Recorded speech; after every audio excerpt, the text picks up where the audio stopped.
Leipak ningthaugi masil ama oina cheng haibagi thoram pangthokre. Yelhoumee singi Mahousadagi Leiraklaba Semgat Sagatuna isagi asengba masak khangnaba hotnaba tangai fade haina ningthau leisemba Sanajaoba na phongdokre.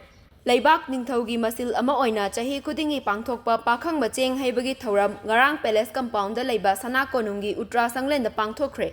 Leibak maratapna ingna chikna pananaba ningthau leisemba Sanajaoba yauna thawni zakre.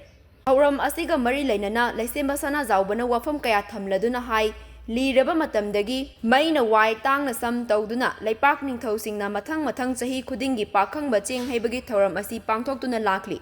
Cheng haibagi thoram asi ibudau pakhangba amadi ibudau nongsabagi mafamda cheng lei katuna pakhangba cheng hongba thoram amadi cheng haiba thoram asi pangthoklibani. Chengba chengbi hairiba asi Leibak maratapna chahonga hongnaba yaifanaba amadi yellow furup mayam awa ana leitanabani.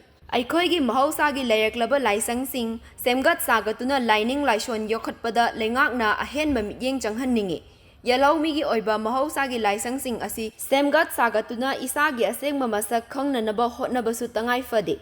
Aikhoigi ngamkhai amadi Yelhoumee furupsing kandaba yade. Maram kaya asina isana isabu sakhangzaduna Yelhou Laisang mayam asi mathangi mironda sinaramgadoribani. Leibak ningthaugi masinsing leptana pangthoktuna lakli loinana pangthokhigadoribani.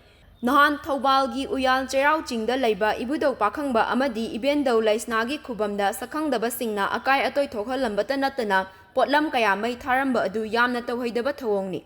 Maduda chenaba sing faduna lengakna cherak pinaba apil su torakli.